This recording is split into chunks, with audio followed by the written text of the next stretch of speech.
আমরা সাধারণত খরচের পর যেই টাকা অবশিষ্ট থাকে সেটা সঞ্চয় করি, কিন্তু এটা ভুল।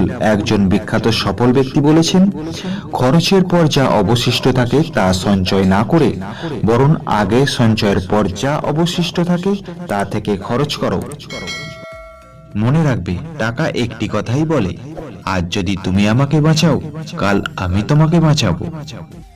মনে রেখো, যদি তুমি অবিরাম অপ্রয়োজনীয় জিনিস কিনতে থাকো, তবে শীঘ্রই তোমাকে তোমার প্রয়োজনীয় জিনিস বিক্রি করা শুরু করতে হতে পারে। সুতরাং কোনো অপ্রয়োজনীয় জিনিস কেনার আগে 10 বার ভেবে নিও।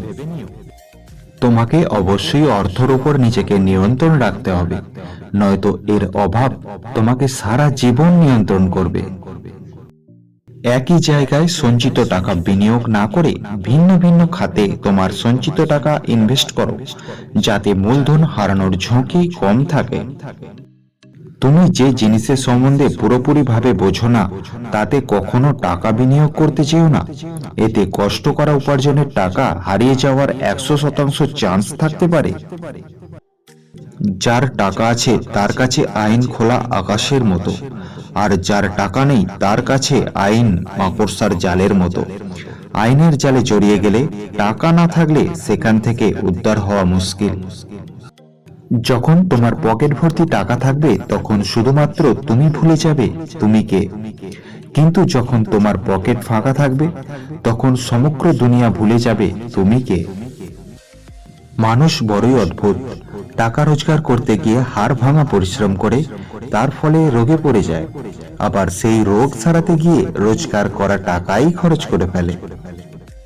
টাকা উপায় করতে প্রয়োজন মস্তিষ্ক, আর টাকা খরচ করতে প্রয়োজন হৃদয়। টাকা যদি তোমার আদেশে চলে, তাহলে তুমি টাকা এবং স্বাধীনতা দুটোই পাবে। আর তুমি যদি টাকার আদেশে চলো, তাহলে সত্যি তুমি গরিব হবে। টাকার জন্য যদি তুমি অন্য মালিকের কাছে কাজ করো, তাহলে মালিকের স্বপ্ন পূরণ হবে। আর যদি নিজের স্বপ্ন পূরণ করতে চাও, নিজে মালিক হওয়ার জন্য চেষ্টা করো। মনে রেখো, তুমি প্রতিদিন অন্যের কাছে কাজে যাচ্ছ মানে তুমি প্রতিদিন অন্যের জন্য স্বপ্ন পূরণ করতে যাচ্ছ। কাউকে টাকা ধার দিলে ক্ষতির সম্ভাবনাই বেশি। হয়তো টাকাটা হারাবে, নয়তো টাকাটা আদায় করতে গিয়ে নতুন একজন শত্রু লাভ করবে। তুমি যদি কোনো মানুষকে সত্যিকারের কেমন তা জানতে চাও, তবে তার কাছ থেকে টাকা ধার নিয়ে দেখো তিনি কিভাবে আচরণ করে। কখনো তোমার বয়স এবং অর্থ নিয়ে অহংকার করো না, কারণ যে জিনিসগুলো গণনা করা যায় তা একদিন না একদিন অবশ্যই শেষ হয়ে যায়। বন্ধু, সবশেষে আপনার কাছে একটাই অনুরোধ, যদি ভিডিওটি ভালো লেগে থাকে, ভিডিওটি একটা লাইক ও শেয়ার করে অবশ্যই চ্যানেলটি সাবস্ক্রাইব করুন এবং আমাদের সঙ্গে থাকুন। ভিডিওটি দেখার জন্য অসংখ্য ধন্যবাদ। দেখা হবে আবার পরের ভিডিওটিতে। ততক্ষণ সুস্থ থাকুন, ভালো থাকুন।